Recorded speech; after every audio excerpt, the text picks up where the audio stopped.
Hello दोस्तों, कैसे हैं आप सभी। Welcome back to my channel Archana's diary. आज हम जिस खास बुक की बात करने जा रहे हैं वो है rich dad poor dad, written by Robert Kiyosaki. Robert एक American businessman, author and millionaire है और साथ ही साथ रिच डैड कंपनी के फाउंडर हैं।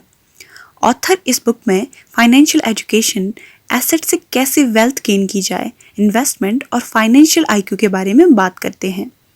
ऑथर ये भी बताते हैं कि रिच पीपल अपने बच्चों को ऐसा क्या सिखाते हैं जो पुअर एंड मिडिल क्लास लोग नहीं बताते। इंटरेस्टिंग ना? तो चलिए ये जानते हैं। रॉबर्ट के दो फादर थे जिनको उन्होंने मेंशन किया है as rich dad and poor dad. Poor dad उनके रियल फादर थे जिन्होंने पीएचडी की डिग्री ली थी, गवर्नमेंट जॉब में थे और अपने प्रोफेशन में सक्सेसफुल थे। वहीं रिच डैड उनके फ्रेंड माइक के फादर थे जिन्होंने 8th क्लास में ही स्कूल छोड़ दिया था अपने पिता के निधन के बाद।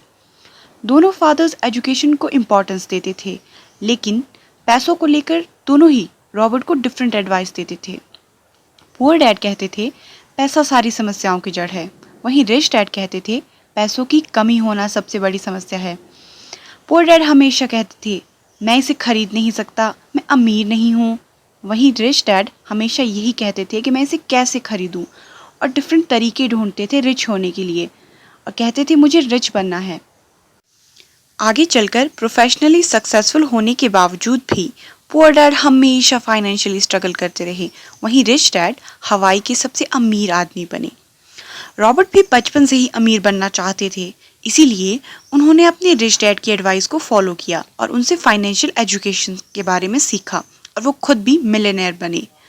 रिच डैड के according most of people financially इसीलिए स्ट्रगल करते हैं क्योंकि पैसा कमाने का सब्जेक्ट स्कूल में पढ़ाया नहीं जाता, बल्कि सभी फाइनेंशियल एजुकेशन घर से सीखते हैं, अपने पेरेंट्स से सीखते हैं।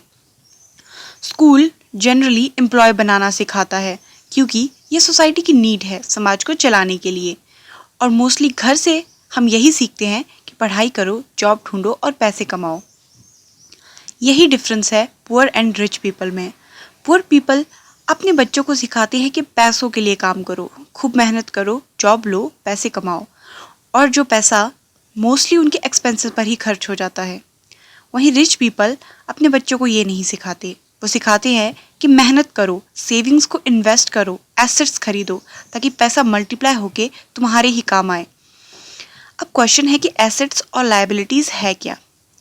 ऑथर ने बहुत इजीली समझाया है कि एसेट्स वो चीज़ें हैं जो तुम्हारी पॉकेट में पैसे लाती रहे। For example corporate stocks, share, investment, property और बिजनेस, ये सभी एसेट्स हैं क्योंकि ये पैसा बना के देती हैं। वहीं लायबिलिटीज़ वो चीज़ें हैं जो आपकी जेब से पैसा खर्च करें। फॉर एग्जांपल घर एक लायबिलिटी है अगर आप उस घर में खुद रह रहे हैं, वहीं अगर आप उस घर को रेंट पे दे देते हैं तो वो आपको पैसे कमा के देगा, इसलिए वो एसेट बन जाएगा। ऐसा ही है कार्स और अदर एक्सेसरीज का भी। अगर हम कैश फ्लो डायग्राम देखें rich, poor and middle class का, तो हम ये देखेंगे कि पुअर पीपल के केस में इनकम कम होती है और खर्चे ज़्यादा होते हैं। वहीं मिडिल क्लास के केस में लायबिलिटीज़ ज़्यादा होती है और उनके एसेट्स बहुत कम होते हैं, इसीलिए इनकम होते हुए भी खर्चे ज़्यादा हो जाते हैं। पर रिच पीपल अपनी इनकम को एसेट्स बाय करने में लगाते हैं जो फर्दर उन्हें और पैसा कमा के देते हैं, जिससे उनकी अर्निंग ज़्यादा रहती है एक्सपेंसेस से।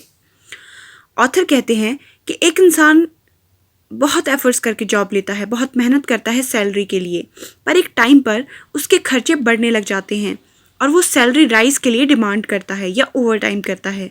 जैसे ही उसकी सैलरी में स्मॉल इंक्रीज होता है तो वो खुश हो जाता है, बट सैलरी बढ़ने के साथ साथ उसके खर्चे भी बढ़ने लग जाते हैं और वो इस तरह से एक ट्रैप में फंस जाता है। रिच डैड इस ट्रैप से बाहर निकलने के लिए रॉबर्ट को एडवाइस करते हैं कि हमेशा अपनी पे का 10% अपने लिए रखो और उसके बाद जो बचे उसे बिल्स एंड लिविंग के लिए रखो।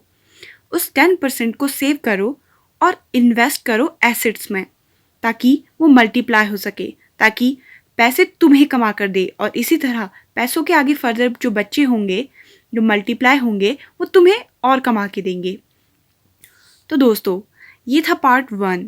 पार्ट 2 में हम देखेंगे कि रॉबर्ट के रिच डैड फाइनेंशियल लिटरेसी पर क्यों फोकस करते हैं और वो क्या ऑब्स्टेकल है जो किसी इंसान को फाइनेंशियली फ्री होने से रोकती है, और एसेट्स के लिए आपको किन 4 इंपॉर्टेंट एरिया ऑफ एक्सपर्टाइज का पता होना चाहिए। अगर आपको ये वीडियो पसंद आया तो लाइक एंड सब्सक्राइब कीजिए अर्चना's डायरी और कमेंट करके बताइए कि आपको किस बुक की समरी देखनी है।